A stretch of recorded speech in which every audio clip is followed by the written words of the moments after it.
Throughout the Cold War, the West discovered, through direct evidence such as defectors or intelligence collection, that the Soviet Union and its satellite were engaging in large-scale espionage against NATO. Spying against NATO did not necessarily only occur at NATO itself, but also in NATO countries and delegations. For instances, in the late 70s and throughout the 80s, NATO counterintelligence officers, working with their allied partners, caught 5 serious hostile agents from a range of countries. As NATO's military command structure and civilian international staff were based in France until 1967, this is where some of the first famous and most publicized espionage cases came to light. The first concrete exposed NATO espionage case happened in the early 1960s and involved a NATO international staff member by the name of Georges Paques, who was at the time deputy head of the NATO press office. Paques had been spying on behalf of the Soviet KGB against France as a senior French civil servant in the 40s, 50s, and early 60s, and then against NATO as an IS staff member for a few years before being uncovered and arrested in 1963.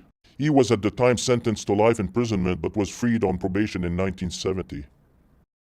At that time, the Soviets were also using what we called their Soviet bloc allied countries, and in the early 60s, they were successful in using one of the most active and successful intelligence officer who was subsequently able to recruit quite a number of NATO staff, including, in one specific instance, a translator in the document center at the NATO HQ in Paris. Even though the NATO staff was eventually caught and sent to prison, the intelligence officer escaped imprisonment by returning home when the espionage case was uncovered. The espionage activities continued when NATO headquarters was relocated in 1967 to Brussels.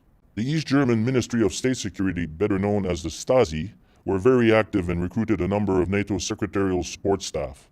This was an extremely clever program, targeting young, single, lonely, and bored women who nevertheless had crucial access to intelligence, thanks mainly to their bosses.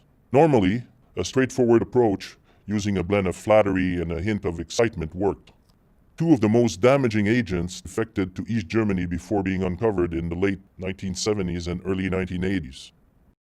Perhaps the most damaging Cold War agent targeting NATO was a man codenamed Topaz, who worked with his wife in the NATO civilian international staff from the late 70s until the early 1990s. Topaz, fortunately, was uncovered in 1993 after a very long counterintelligence investigation in the wake of German reunification. He was a Stasi asset who had been passing classified NATO information for over 16 years while employed at NATO within the Directorate of Economic Affairs. He was eventually sentenced to a 12-year jail term in Germany on espionage charges in 1994, but was freed in 2000.